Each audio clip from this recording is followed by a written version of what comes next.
Nassif, eu queria fazer uma pergunta, então, sobre essa questão política. Se você acha que esse resultado agora das eleições municipais, em que ela pode influenciar a correlação de forças no Congresso e a situação política do governo Lula? A gente tem essa contagem regressiva que o Avelino colocou bem aí, que é a eleição do Senado, né? Aí, se fizer...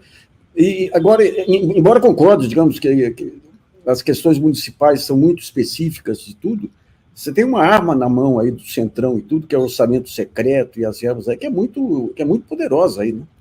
Que é muito poderosa. E eu acho que o governo Lula, até agora, não conseguiu desenvolver um sonho, um projeto de país. Eu acho que a estratégia que está sendo montada, que é gradativamente tentar... Eu não estou dizendo que não é fácil, não é fácil. Você está cercado aí pelo Centrão, cercado pelas Forças Armadas, e a qualquer momento aí poder voltar aí uma Operação Lava Jato. Aliás, com esse ministro de Minas e Energia, não duvido que em breve aconteça alguma coisa. Mas digamos, a estratégia de você levar gradativamente, cuidadosamente, o mercado aí, para ver se no último ano você consegue recuperar um pouco, crescer um pouco mais. A questão não é crescer um pouco mais, né? A questão, você perdeu a classe média. Você pega o meio empresarial. Se for analisar friamente, o governo Lula, o governo Dilma, são governos pró-produção. Você pega a pequena e média empresa, tudo bolsonarista. Vai na CNI, tudo bolsonarista. Então, eles não conseguiram criar um discurso.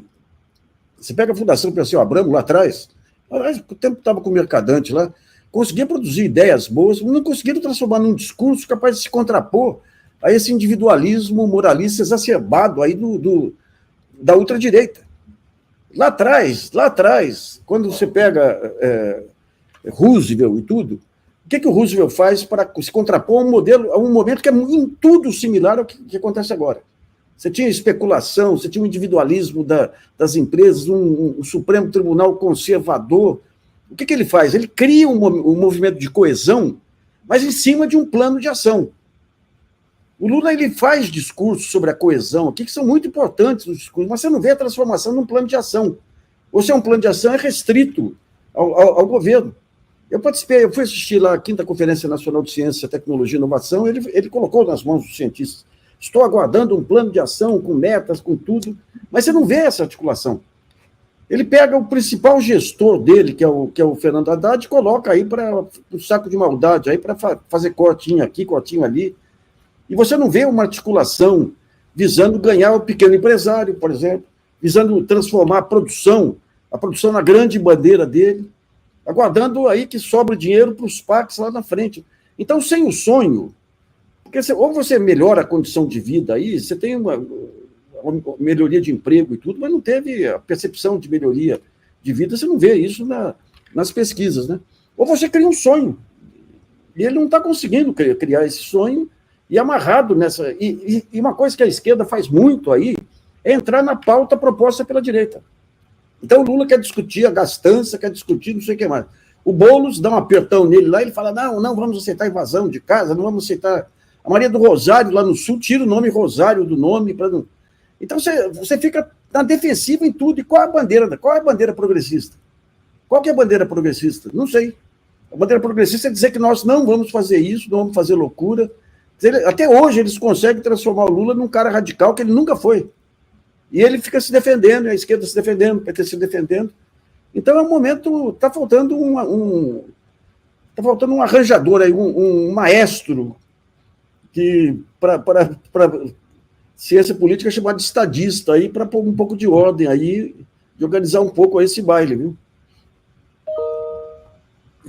Eu posso falar um pouquinho? Pode. Eu concordo inteiramente com o Nassif.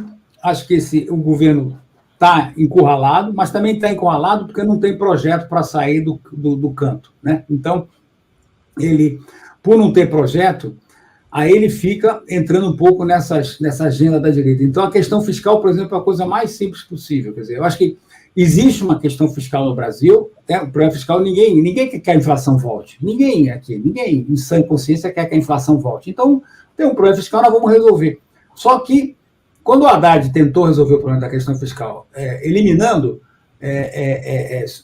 subsídios que são vergonhosos, não tem outro nome para isso, que é aquele PERSE, né, aquele da pandemia para o setor de shows, né, e para a questão da desoneração da folha, ele falou, bom, tudo bem, vocês não querem acabar com esses subsídios, então como é que nós vamos resolver o problema fiscal? O problema fiscal é nosso.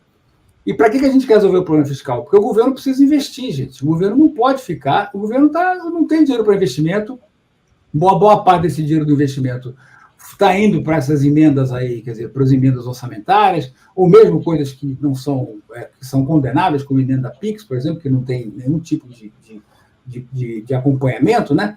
Então, eu acho que o governo tem que sair disso, né? Então, essa coisa da taxa de juros é um absurdo que o empresariado, por exemplo, suba a taxa de juros, o empresariado um pouco protesta, o governo não articule, não sei o que e tal. Não adianta falar contra, tem que ter um projeto, né? Quer dizer, eu acho que a taxa de juros está subindo por motivo nenhum, gente. Vamos falar a verdade, motivo zero de motivo. A economia, os economistas, com todo respeito ao Nassif, que não é desse tipo que eu vou falar, mas os economistas de banco são talvez os economistas que mais errem no país. Previram que a economia ia crescer 0,8%, cresce 3,2%. Se eu errar por 400%, a minha carreira está acabada, gente. Não tem discussão, está acabado. Sempre você é aquele cara que errou por 400%, entendeu? Então, eles erram o ano passado, mantêm esse ano a mesma pompa, a mesma circunstância, então os modelos deles estão errados com viés. Estão sempre subestimando o crescimento, estão sempre subestimando a inflação e estão sempre superestimando o desemprego. Então, quer dizer, o desemprego para eles tem que ser maior, a inflação tem que ser maior e o crescimento tem que ser menor. E não é nada disso que está acontecendo. E mesmo assim os juros sobem. Por que os juros sobem? Porque lá na frente pode ser que não sei o que, a expectativa... Porra, cara, a expectativa é um negócio subjetivo. Aí se o seu modelo está errando desse jeito, não é hora de parar, para pensar um pouquinho, vamos conversar todo mundo, o que está acontecendo com o país, que país a gente quer ter, gente? Nós estamos em alguns momentos e daqui a pouco nós estamos definindo que país a gente vai ter para daqui a 20, 30 anos. Que país a gente quer ter daqui a 20, 30 anos? Eu acho que essa é a discussão que o governo tem que pôr em cima da mesa. A questão fiscal está embutida nisso aí, mas não é a única coisa. Esse seria o meu ponto. Então, mas a armadilha dos economistas de banco, eu acho que eles não erram, não. Eu acho que eles acertam. O objetivo deles... Por exemplo, você está crescendo mais. Se está crescendo mais, está arrecadando mais. Se está arrecadando mais, poderia sobrar mais dinheiro para investimento, mais dinheiro para acertar aí as universidades. O que eles fazem? Não, se está crescendo muito, vai aquecer a economia e isso pode dar inflação. Então, eles aumentam a taxa de juros. Aumentando a taxa de juros, aquele aumento de arrecadação que vem do crescimento vai para o mercado financeiro. Então, você tem hoje dois sanguessugas terríveis aí, que são as emendas secretas e é o mercado financeiro. Mas não tem nenhuma lógica o negócio desse. Você pega agora, por exemplo, a inflação esse mês, cresceu um pouquinho, 0,45. Daí você vai ver, 0,45, o que se deve a 0,45? Se deve à questão da seca que obrigou a um aumento na conta de luz. Se não fosse a conta de luz, você estava com a inflação anual caindo. Ou seja, os juros não tem nada a ver com o preço administrado. E eles falam, não, agora tem que aumentar a taxa de juros. Mas daí quando você vai ver, vamos pegar a Globo. Qual que é o grande lucro da Globo? Tesouraria. Quando você pega o setor industrial, eles estão batendo na capacidade instalada. Daí eles têm um dinheiro em caixa. O que eles vão fazer? Eles vão investir na ampliação, sabendo que as taxas de juros vão aumentar e lá na frente você não vai ter demanda mais, ou vão investir no mercado financeiro, que eles têm um ganho maior e sem risco. Ou seja, enquanto você não romper com essa amarra das metas inflacionárias e dessa política monetária, não adianta. Você vai comemorar quando crescer 3% e é o máximo que vai crescer. Agora, isso você só consegue quando vier o maior estadista brasileiro, que ele costuma vir aí de década em década, chamado senhor Crise. Né? Agora, o Brasil, nem com o senhor Crise aí de uma pandemia que matou 700 mil pessoas, o Brasil não aprendeu. Aqui, o interesse financeiro ficou tão forte aí que você não aprende nem com Bolsonaro, não aprende nem com pandemia, não aprende nem com destruição. É um país complicado esse nosso aí, viu?